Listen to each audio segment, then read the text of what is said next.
누가복음 23장 39절부터 43절까지입니다. 누가복음 23장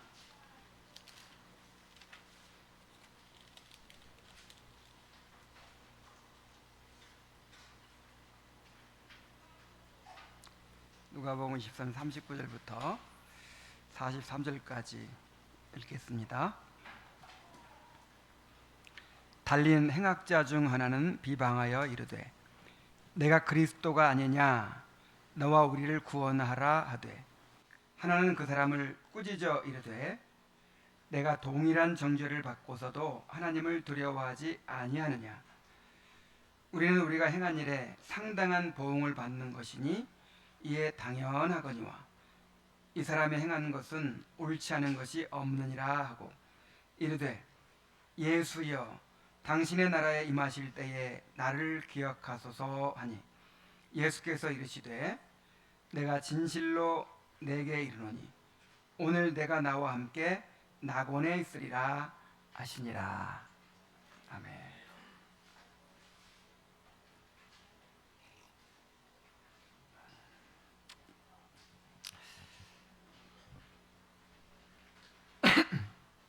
자, 우리가 함께 읽고 있는 책이 있죠. 제임스 부캐넌의 회심과 부흥이던가요? 회심과 부흥. 자, 이 책을 다 잘 읽고 있겠죠. 이 책을 함께 읽으면서 또 매주 수요일에 우리가 수요일에는 부흥과 회심이네. 부흥과 회심이라는 주제로 계속해서 말씀을 전하고 있습니다. 벌써 20번째예요.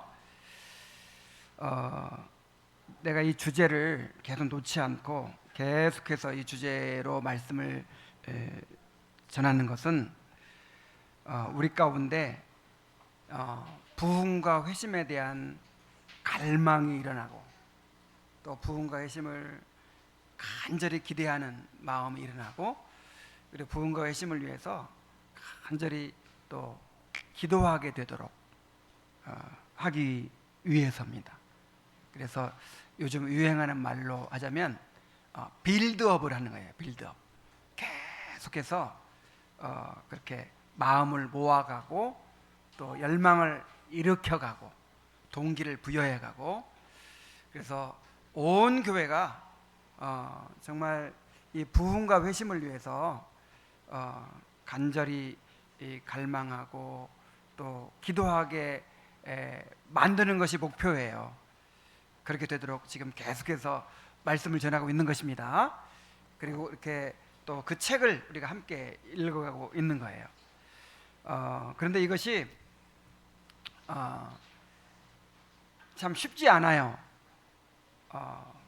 정말 성도들이 같은 마음으로, 목사와 같은 마음으로 이 전하는 말씀을 따라서 그렇게 정말 기도에 불이 일어나야 되는데, 정말 부흥을 갈망하게 되어야 되는데, 이것이 조금 한두 번 그렇게 동기 받았다가 다 식어버리고 이제 이렇게 되기 쉽단 말이에요.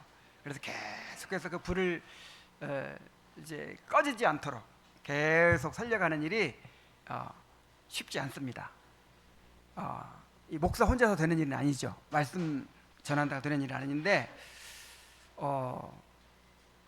요즘에 이렇게 보니까 우리 성도들이 점점 부흥과 회심에 대해서 필요성을 느끼고 갈망하기 시작하고 또 기도하기 시작하고 있는 것 같아요. 지난주 이 점심시간에는 몇몇 자매들이 앉아가지고 이 부흥과 회심에 대해서 이 주제에 대해서 얘기하고 책에 대해서 막 얘기하면서 얘기하는 걸 이렇게 이제 들으면서 이렇게 성도들이 그래도 많이 마음을 함께하고 함께 가고 따라오고 있구나, 그런 걸 확인을 했습니다. 그래서 그날은 형제들 뭐 커피 먹으러 가자는데 가지도 않았어요. 너무 반가워가지고. 그리고 뭐 이제 집 가까운 교회 새벽기도 나간다는 성도도 있고, 그 다음에 오래 쉬었던 기도를 다시 시작했다는 성도들도 있고, 영적인 그런 회복을 요즘 경험하고 있다는 성도들도 막 있어요. 우리가 막 기도한다고 해서 그 기도 때문에 하나님께서 뭐 움직이고 반드시 움직여야 된다 이런 것은 없지만은, 이 부흥과 의심은 하나님께서 주시는 것이지만, 이 스펄전도 그런 얘기를 하고, 에드워즈도 그런 얘기를 하고, 로이드 존스도 그런 얘기를 하고, 갈망하지 않는 자에게는 주시지 않는다 그랬어요. 아니 뭐 그분들이 그런 얘기를 한 게 아니고 성경에 그렇게 얘기했죠. 내가 목마른 자에게 물을 주고 마른 땅에 시내를 흐르게 하겠다 그랬어요. 그래서 우리가 오늘날 부흥을 경험하지 못하고 있는 원인이 뭐냐, 회심을 경험하지 못하고 있는 원인이 뭐냐, 갈망하지 않는 것 때문이라고 그랬어요. 그래서 정말 우리에게 갈망이 필요합니다. 구하고 찾고 두드리는 것이 필요해요. 그래서 이제 그 부흥에 대해서 계속 전하고, 그 다음에 또 회심에 대해서 전하려고 하거든요. 그리고 이 제임스 부캐넌의 책이 그냥 그 단순히 신학과 교리적으로만 이렇게 다룬 것이 아니고, 목회 가운데서 실제적으로 우리가 회심하지 못한 영혼들을 어떻게 도울 것인가, 내가 회심하지 못한 상태인데 어떻게 회심을 위해서 믿음의 발걸음을 내디딜 것인가, 뭐 이런 실제적인 이렇게 목회적으로 실제적인 적용들을 많이 제시하고 있어서 정말 이 책은 꼭 함께 읽어야 되고 소화했으면 좋겠어요. 그래서 이제 회심에 대해서도 계속 전하려고 하는데, 그 가운데 요즘에 그 회심의 실례들을 많이 이야기하고 있죠. 그 가운데서도 몇 가지를 함께 나누려고 합니다. 자, 오늘은 십자가에 달린 강도의 회심에 대해서 살펴보려고 합니다. 예수님과 함께 십자가에 달렸던 한 강도가 죽기 전 마지막 순간에 예수님을 믿고 구원을 받았습니다. 그의 회심은 하나님의 주권적 은혜를 가장 놀랍고 명백하게 보여주는 신뢰입니다. 그러니까 하나님께서 왜 십자가에 함께 달렸던 그 강도가 회심하는 내용을 기록해 주셨겠어요? 하나님의 주권적 은혜를 우리에게 보여주시기 위해서입니다. 칼빈은 이렇게 설명합니다. 하나님의 은혜에 대한 뛰어난 예가 이 사람의 회심에서 드러나 보여지고 있다. 가장 비참한 구속자의 수치의 순간에, 어둠의 권세가 극에 달하던 시간에, 사탄의 교활한 계획이 완전한 성공을 거둔 것처럼 보이던 바로 그 순간에 이 불멸의 영혼이 불 가운데서 구출함을 받아 그리스도에게 주어짐으로 승리의 증거가 되었고, 앞으로 계속될 영광스러운 추수의 첫 열매를 상징하게 된 것이다 그랬어요. 그러니까 이것은 특별한 경우고, 이 강도의 회심은 특별한 경우고, 뭐 우리와 별 상관이 없는 그런 얘기가 아니고, 앞으로 계속해서 우리 가운데 일으키실 그 회심의 첫 열매로, 실예로 우리에게 제시해 주셨다는 거예요. 그래서 이 강도의 회심을 보면서 우리도 회심을 갈망하게 되어야 합니다. 이 강도의 회심은 하나님이 구원하지 못하실 때나 구원하지 못하실 사람이 없다는 사실을 보여줍니다. 이 강도 회심 사건을 잘 살피면 하나님이 이루시는 영혼의 부흥과 회심의 역사를 더욱 기대하고 갈망하게 될 줄로 믿습니다. 자, 이제 뭐 긴 시간을 할 수 없기 때문에 간단히 한번 살펴보도록 하겠습니다. 자, 이 강도의 회심의 한 가지 특징은 뭐냐면, 전혀 불가능해 보이는 조건에서 회심이 일어났다는 거예요. 이 강도의 회심은 가장 어두웠던 순간에 일어났습니다. 자, 역사적으로, 역사 이래로 가장 영적으로 어둡고 깜깜하고 아무런 빛도 보여지지 않는, 다시 말해서 예수 믿기 가장 불가능한 상황이 있었다고 한다면 바로 이 순간이었어요. 자, 왜 그렇습니까? 예수님은 의인으로 죽으신 것이 아니고 가장 흉악한 죄인의 모습으로 죽으셨어요. 자, 예수님은 유대법에 따라 하나님의 저주를 받은 자들, 그리고 로마법에 따라 흉악범들에게만 해당하는 그런 십자가형을 언도받고 다른 두 강도들과 함께 처형을 당하셨습니다. 나무에 매달린 사람은 유대인들의 상식으로 뭐한 사람이에요? 하나님의 저주를 받은 사람이에요. 그러니까 이 저주받은 사람에게서 뭘 기대하겠어요? 그리고 이 당시 로마 법에서 로마 시민권자는 십자가에 죽이지 않습니다. 그리고 웬만한 범죄는 십자가에 달아 죽이지 않아요. 가장 흉악한 범죄자, 아주 악질적인 범죄자만 십자가에 매달아 죽이는 거예요. 그래서 이제 예수님을 십자가에 매달아 죽이는데, 예수님만 죽이면 조금 또 사람들이 좋게 생각할까 봐 누구랑 함께 죽여요? 그 살인을 범한 강도들과 함께. 그래서 범죄자 중 하나로 헤아림을 입었다. 이번에도 흉악한 범죄자들이 죽는구나, 이렇게 생각하도록 그렇게 범죄자 중 하나로 헤아림을 받고 그들과 함께 발가 벗겨진 채로, 시로라기 하나로 걸치지 않은 채 그렇게 채찍에 맞고 십자가에 못 박혀서 그야말로 처참한 모습으로 죽어가고 계셨습니다. 자, 그리고 옆에 사람들이 또 좋은 말을 하면 또 몰라요. 모든 사람들이 예수님을 조롱하고 비방했습니다. 저주했습니다. 심지어 함께 십자가에 달려 죽어가는 강도들마저 예수님을 비방했어요. 그러니까 그 순간 예수님의 그 수치라고 하는 것이 어느 정도인지를 알 수 있겠죠.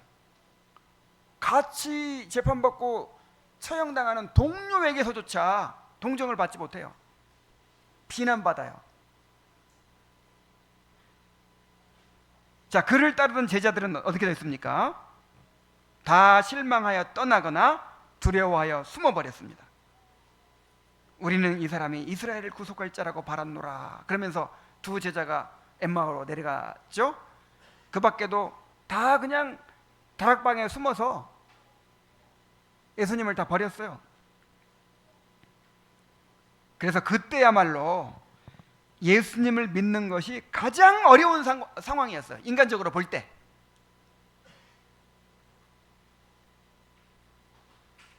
자, 우리는 어떻습니까? 우리는 그 예수님이 부활하셔가지고 지금 어디 계세요? 하나님 승천하셔서 하나님 보좌 우편에 계신다는 우리는 알잖아요. 그러니까 우리가 예수님 믿는 거하고 이 당시에 예수님이 그렇게 수치스러운 모습으로, 그렇게 죄인의 모습으로 비참하게 죽어가는 그 모습을 보고 예수님을 믿는다는 것은, 이거는 역사상 가장 어려운 순간이라 이 말이에요. 인간적으로 볼 때. 그런데 그런 상황에서 놀라운 회심이 일어난 것입니다. 십자가에 달린 강도의 회심 사건은 아무리 어두운 상황에서도 하나님이 이루시는 회심의 역사가 일어날 수 있다는 사실을 보여줍니다. 자, 오늘날 교회는 회심을 믿지 않아요. 회심을 기대하지 않고 구하지도 않습니다. 자, 이제 세상이 달라졌다는 거예요. 뭐 옛날에 청교도 시대, 옛날 우리나라 초대교회 시대는 뭔가 이렇게 세상을 포기하고 뭐 이렇게 모든 걸 다 포기하고 그렇게 전폭적으로 회심하는 그런 일들이 있었지만, 지금은 이제 세상이 달라졌다는 거예요. 이제는 그렇게 안 된다는 거예요. 그래서 회심을 추구하는 대신에 인간적인 방법으로 교회에서 즐거운 일들을 많이 만들고, 뭐 사람들을 이끌 만한 무슨 뭐 친교를 만들고 뭐 프로그램을 만들고, 그렇게 해가지고 그렇게 해서 사람들을 붙들려고 하고, 그렇게 해서 예수 믿게 하려고 하고, 그렇게 합니다. 그러나 여러분, 회심이 아니면 다른 길이 없어요. 요즘 부모들이 그런 얘기들 자주 하더라고요. 아이들을 키우면서 이렇게 우리가 가르친다고 되는 게 아니고, 뭐 매를 때린다고 되는 게 아니고, 다그친다고 되는 게 아니고, 다 한계가 있잖아요. 이 아이들이 점점 자의식이 커가고 있는데, 이 아이들을 붙들어 둘 수 있는 거, 이 아이들을 세상으로 지킬 수 있는 길이 뭐겠어요? 회심이 아니면, 이 아이들의 회심이 아니면 다른 길이 없어요.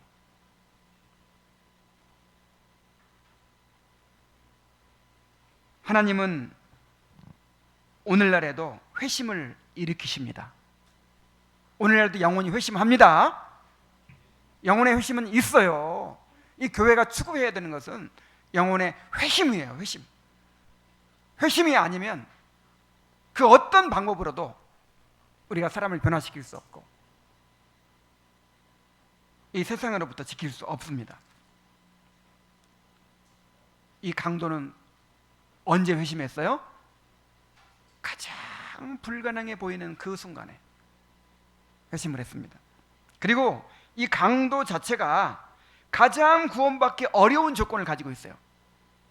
그는 십자가형을 받은 것으로 보아 살인 이상의 흉악한 죄를 저지른 것이 분명했습니다. 자, 스스로 인정하죠. 우리는 우리의 행한 일에 상당한 보응을 받는 것이니 이에 당연하거니와. 아니, 자기 스스로 우리는 십자가형 받는 게 너무 당연하다 이렇게 말할 정도면 얼마나 흉악한 죄를 저질렀다는 걸 알 수 있어요. 그리고 그는 처음에는 다른 강도와 함께 예수님을 비방했어요. 같이. 마태복음 27장 44절에 보면 함께 십자가에 못 박힌 강도들도 이와 같이 욕하더라. 그래서 처음에는 두 강도가 똑같이 예수님을 욕했어요.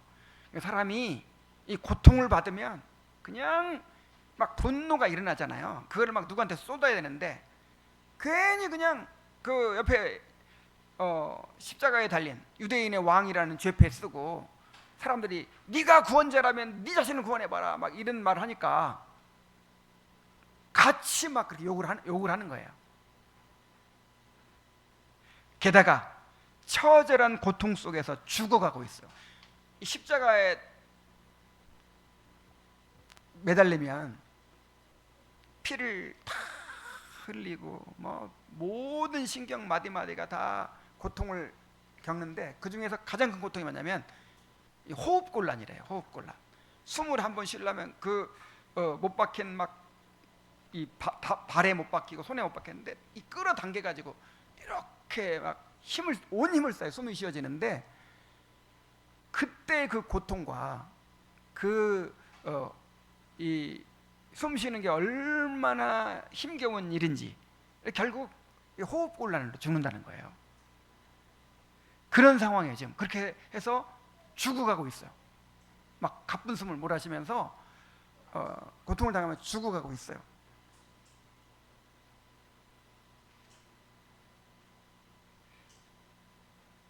그런 상황에서 그에게 복음을 전할 수도 없고 마음을 바꾸도록 뭐 설득할 수도 없어요. 그는 이미 구원받기에 너무 늦은 것처럼 보였습니다. 이제 구원받을 가능성이 없는 사람이에요.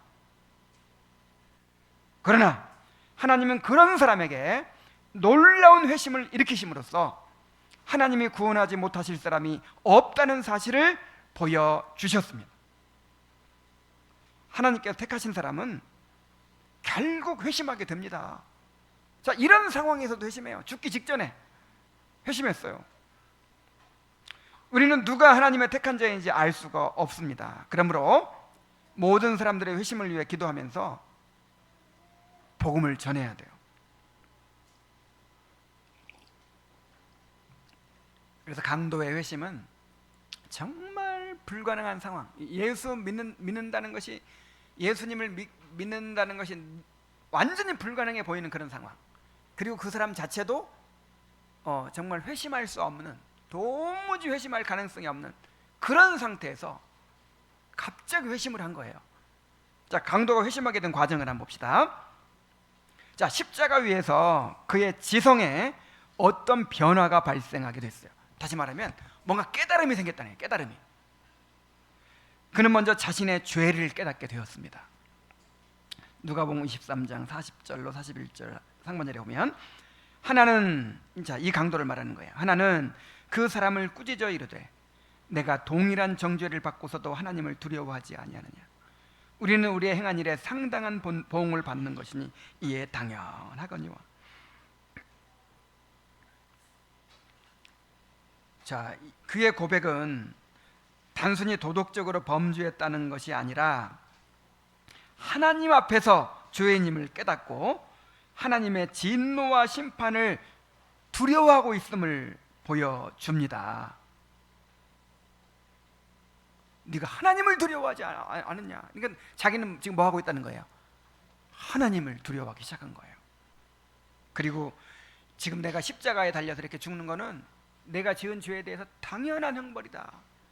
자신의 죄에 대해서 지금 깨닫고 있죠. 뿐만 아니라 그는 예수님이 누구신지에 대해서도 깨달았어요. 누가복음 23장 41절 하반절부터 42절까지 보면 이 사람이 행한 것은 옳지 않은 것이 없느니라 하고 이르되 예수여 당신의 나라에 임하실 때에 나를 기억하소서. 자, 이 기도 가운데, 자, 이 사람의 한 말과 기도 가운데 우리가 많은 것을 유추할 수 있어요. 자, 그는 예수님이 의로우시다는 것을 알았어요. 이 사람이 행한 것은 옳지 않은 것이 없다. 이 사람은 죄가 없다. 자, 죄가 없는데 십자가에 달렸어요. 그럼 왜 달렸을까요? 이 사람이 이제 십자가에 달린 것은 다른 사람의 죄를 대속하기 위해 달렸다는 것을 이제 깨닫고 있는 것이죠.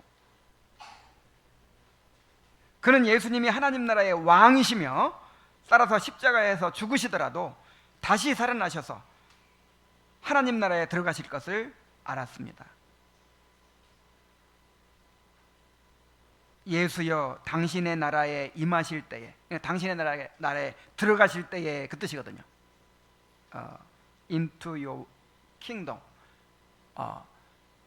당신의 나라에 들어가실 때에, 당신의 왕국에 들어가실 때에. 당신의 왕국이라는 말은 예수님이 누구라는 뜻이에요? 왕이라는 뜻이죠.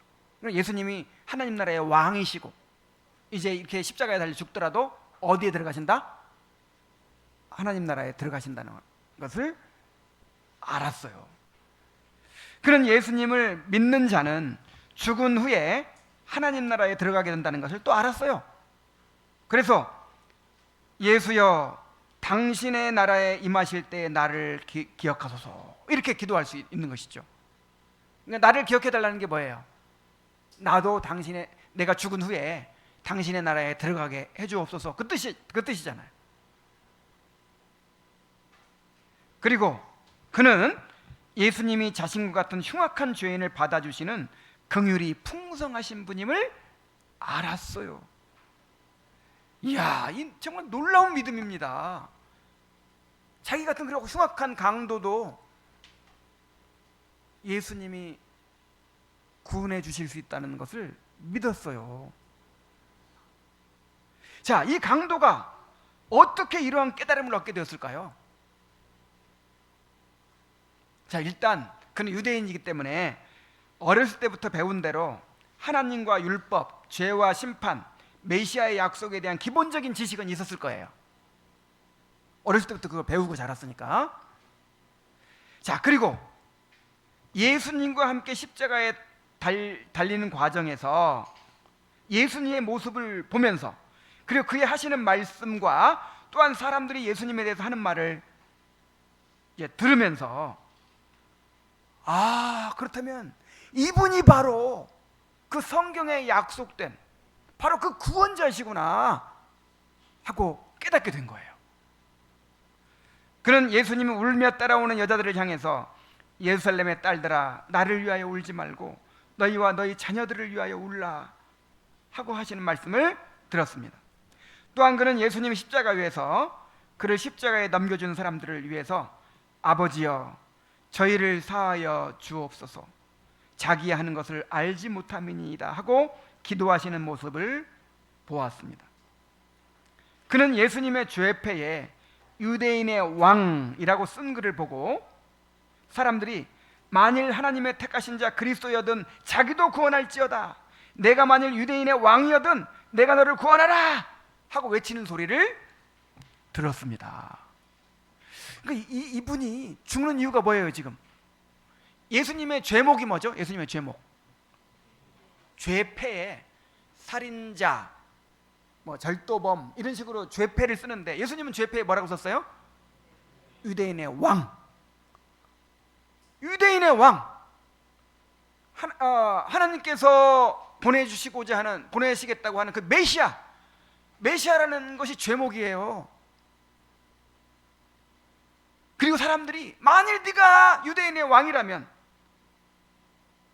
만일 네가 택하신 자 그리스도라면, 그리스도가 메시아라는 뜻이잖아요.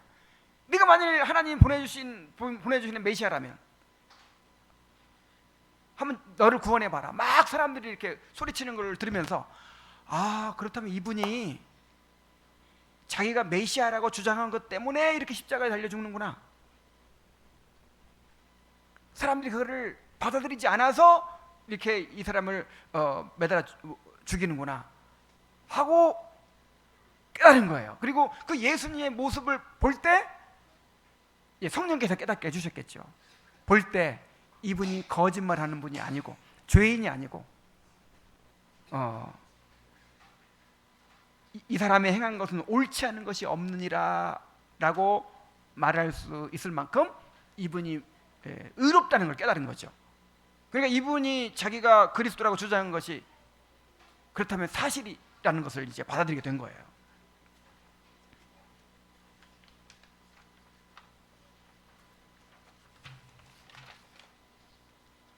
이렇게 산발적으로 제시된 진리의 지식을 통해서 구원에 이르는 지식을 얻게 되고 하나님께 대한 믿음을 갖게 된 것입니다. 성령께서 역사하셔서 믿음을 갖게 해주신 거예요. 그러니까 우리가 성경 전체를 다 알아야 믿음이 생기는 거 아니죠. 성경의 핵심적인 그런 복음의 내용을 아는 걸 통해서도 성령의 역사에서 믿음을 갖게 해주실 수 있어요. 바로 이 강도가 지금 그런 경우에 해당하는 것이죠. 하나님은 전파되는 말씀을 사용하여서 죄인의 지성을 일깨우시고 믿음을 갖게 하십니다. 지금 당장 깨닫지 못하더라도 언젠가 들은 말씀들이 깨달아지고 하나로 꿰어지게 될 때가 있습니다. 그러므로 모든 방법을 통해서 말씀을 전해야 하며 회심하기 원하는 사람들은 계속해서 말씀을 잘 들어야 되는 거예요. 그러니까 이 강도가 그 어렸을 때 들었던 말씀들, 유대인이니까 유대인으로서 어렸을 때부터 뭐 메시아가 오실 것이다라는 이런 얘기를 듣고 자랐잖아요. 그 어렸을 때부터 배우고 그런 것들이 이제 성령의 역사하심으로 하나로 꿰어지고 깨달아지고 이렇게 해서 그 말씀의 역사에서 구원을 받게 된 것이죠. 그래서 계속해서 우리가 말씀을 들어야 돼요. 말씀. 우리 회심해야 될 영혼들에게 계속해서 말씀을 가르쳐야 돼요. 자, 이제 이 강도가 이제 구원해 주시기를 부르짖고 주님께서 응답하시는 장면을 봅시다. 자, 강도가 예수님께 구원을 부르짖었죠. 누가복음 23장 42절에 이르되 예수여 당신의 나라에 임하실 때에 나를 기억하소서. 자, 예수님을 하나님 나라의 왕으로 메시아로 이렇게 믿고 있는 거예요. 믿게 된 거예요. 그리고 이제 그 나라의 왕으로 또 다시 지금 그러니까 너무 놀라워요. 이 십자가에 달려 죽는 정말 그 비참하고 처참한 모습을 보면서도 그분이 이 하나님 나라의 왕 메시아임을 믿고 있는 거예요. 정말 이 성령께서 이런 믿음을 주시지 않으면 스스로 가질 수 없는 것이죠. 이 기도에는 그의 믿음이 표현되어 있습니다. 그 제임스 부캐넌이 쓴 회심과 부흥에 그대로 인용하면, 나는 죽어가고 있는 가련한 죄인입니다. 당신은 당신의 왕국에 가시는 왕이십니다. 당신만이 나를 구원하실 수 있습니다. 나는 당신의 손안에 나를 맡기고 당신의 사랑의 품에 안기고 싶습니다. 여호와 하나님이여, 나를 기억하소서. 자, 이렇게 구했다는 거예요. 그는 예수님이 가장 치욕스러운 모습일 때 예수님을 구원자로 믿었습니다. 지금 예수님 따르던 제자들은 어디 있어요? 몇몇 사람은 나는 그분이 메시아인 줄 알고 따라왔어. 근데 실망이야. 그리고 막 돌아가 버린 사람도 있고, 그 다음에 의심과 두려움에 사로잡혀가지고 다락방에서 막 문 걸어 잠그고 벌벌 떨고 있는 사람도 있고. 자, 이런 상황에서 정말 놀라운 믿음의 고백을 한 거예요.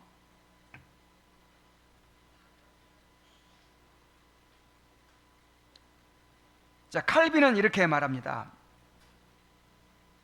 이 강도의 고백에 대해서, 저 도둑은 온갖 욕을 당하며 말없이 십자가에 매달려 있던 그리스도를 믿음으로 저 하늘의 보좌로 높이 올려드렸는데, 오늘날 우리가 하나님 우편에 앉아 계시는 그분을 바라보지 못한다면, 그의 부활을 보고도 생명에 대한 소망을 갖지 못한다면, 그리고 그가 들어가신 저 하늘을 향해 손을 뻗치지 않는다면 우리의 게으른 마음에 화가 미칠 것이다 그랬어요.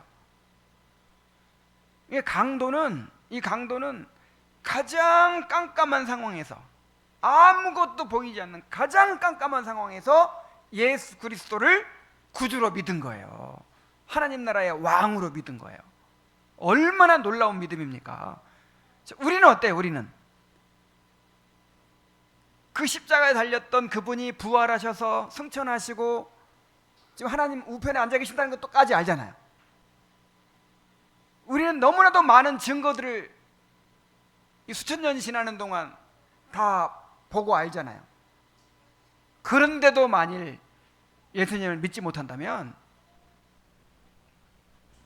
이거는 게으른 거라 이 말이죠. 정말 진정으로 믿고자 정말 구주를 찾고자 하는 그런 갈망이 없는 것이라 이 말이에요. 그래서 그런 게으른 마음에는 뭐가 미칠 것이다? 화가 미칠 것이다. 예수님은 그의 기도를 들으시고 즉시 구원을 약속해 주셨습니다. 누가복음 23장 43절에 예수께서 이르시되 내가 진실로 내게 이르노니 오늘 내가 나와 함께 낙원에 있으리라 약속해 주셨어요. 자, 사람이 죽으면 어디 가죠? 낙원에 갑니다. 이게 이제 정확한 표현을 하자면 천국 가는 거 아니에요. 낙원에 가는 거예요. 낙원. 천국은 언제 이루어지죠?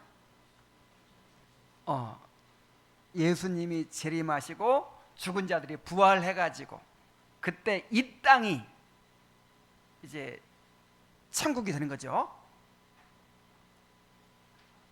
그리고 그래서 정확하게 용어를 쓰려면 그걸 천국이라고 하고, 우리가 죽어서 가는 곳은 어디예요? 낙원이에요. 낙원. 그래서 내가 진실로 내게 이르노니 오늘 언제? 오늘 죽을 거잖아요. 오늘 죽으면 바로 가는 거예요. 죽는 순간 그냥 낙원에 가는 거예요. 오늘 내가 나와 함께 낙원에 있으리라. 이렇게 구원을 허락받았어요. 그는 신앙 고백을 통해 즉각적으로 구원을 받았습니다. 그리하여 잠시 후 죽은 후에 그의 영혼이 예수님과 함께 낙원으로 올라갔어요. 그는 저주를 받은 자였으나 마지막 순간에 예수님을 영접함으로 가장 행복한 자가 되었습니다. 아무리 이 땅에서 성공하고 잘 살더라도 구원받지 못하면 영원한 실패자가 되고 말잖아요. 그러나 이 강도처럼 완전히 실패한 인생처럼 보여도 예수님을 영접한 사람은 영원히 성공한 사람이 됩니다. 누구든지 회개하고 예수님을 영접하는 자는 반드시 구원받게 돼요.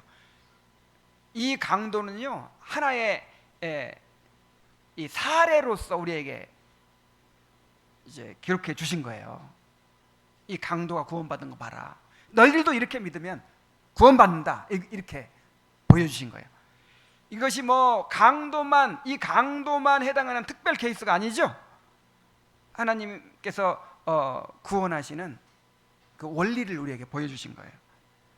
요한복음 6장 37절에 보면 아버지께서 내게 주시는 자는 다 내게로 올 것이요 내게 오는 자는 내가 결코 내어 쫓지 아니하리라 고 말씀하셨어요. 이제 결론입니다. 십자가에 달린 강도의 힘을 통해서 우리에게 주신 교훈을 잘 깨달아야 합니다. 하나님은 어떤 상황에서도 아무리 가능성이 없어 보이는 사람에게도 회심을 주실 수가 있어요. 계속해서 영혼의 회심을 기대하고 갈망하고 또 구하고 눈물로 씨를 뿌려야 합니다. 우리 자녀들의 회심을 위해서 또 우리가 사랑하는 사람들의 회심을 위해서 계속해서 눈물로 씨를 뿌리게 되기를 바랍니다. 또 회심의 은혜를 구하는 사람들은 강도가 자신에게 주어진 기회를 놓치지 않고 붙잡았던 것처럼 하나님이 주신 기회를 잘 붙잡아야 돼요. 야, 어쩌면 그 기가 막히잖아요.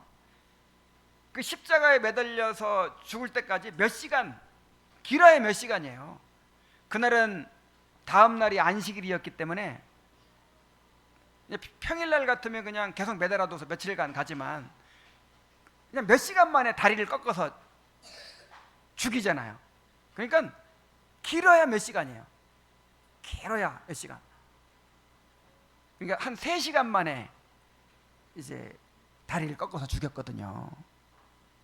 그 짧은 순간에 자신에게 주어진 기회를 놓치지 않고 이 강도가 붙잡았어요. 만약 그때 만약에 그 기회를 붙잡지 못했다면 이 강도는 영원히 지옥 갔을 거예요. 하나님께서 각 사람에게 주시는 기회가 있습니다. 그러니까 무한정 나의 기회가 있다고 생각하면 안 돼요. 지금이 기회예요. 지금이.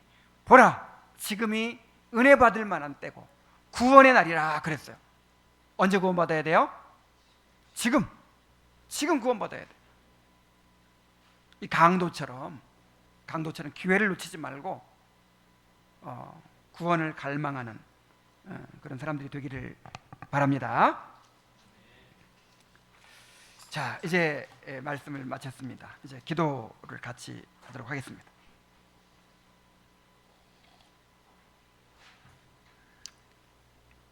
먼저 주신 말씀에 따라 기도합시다.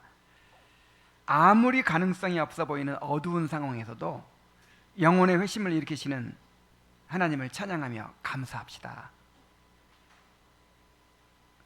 세상에 아무리 타락하고 부패하고 영적인 관심이 없고 그런 것 같아도 이 십자가 옆에 강도가 구원받은 사실을 통해서 하나님은 어느 때든지 어느 시대든지 아무리 어려운 상황 속에서도 영혼의 회심을 일으키신다는 사실을 우리가 알 수 있어요. 그래서 그 하나님을 찬양하고 감사하시기 바랍니다. 그리고 우리에게 그러한 회심을 주시도록, 우리 가운데 그런 회심의 역사가 나타나도록, 부흥의 역사가 나타나도록 그렇게 기도하시기 바랍니다. 우리 자매교회들과 한국교회, 세계 도처에 있는 개혁교회들의 부흥과 회심을 주시도록 기도합시다.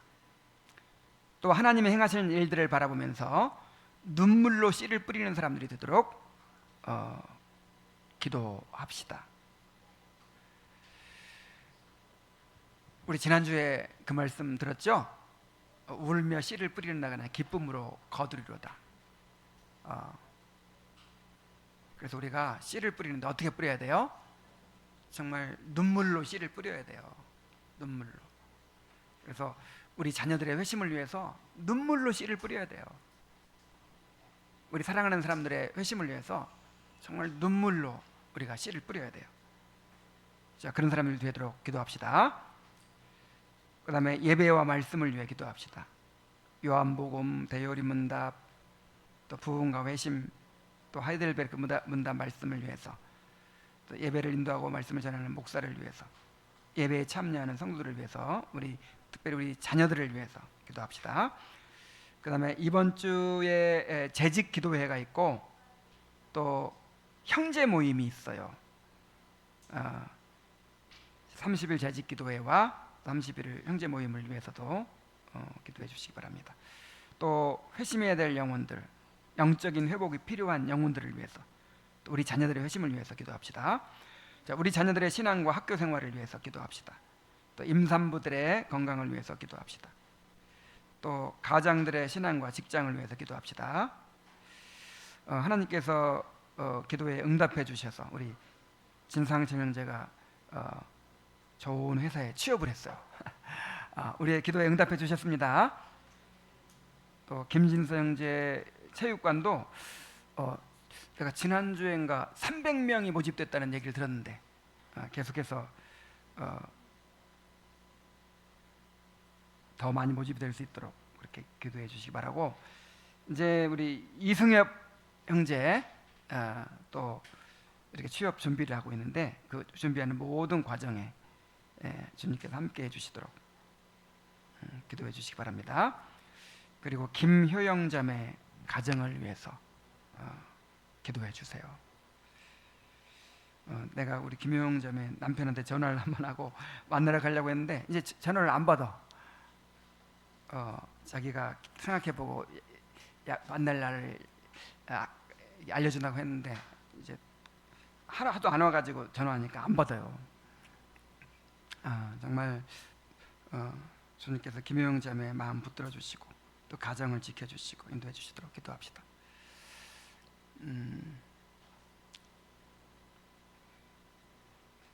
자, 오늘은 이렇게 한번 기도하겠어요. 어떤 분들이 또 이런 제안을 또 하더라고요. 사람마다 다 다른데 기도할 만하면 끝나고 할 만하면 또 끝나고 하니까 기도가 이어지질 않는다. 그러니까 그냥 계속 한꺼번에 했으면 좋겠다, 이런 의견도 있어서 오늘 그렇게 한번 해보겠어요. 자, 이렇게도 해보고 저렇게도 해보는 거예요. 그래서 오늘은 15분 동안 기도를 하겠습니다. 집에서 별로 기도도 안 했죠? 그러니까 정말 작심하고 하나님께서 기도의 시간을 주신다 생각하고 이런 기도 제목들을 가지고 또 자신의 개인적 기도 제목들을 가지고 한 15분 동안 그렇게 한번 기도하겠습니다. 자, 우리 다 같이 한번 기도하겠습니다.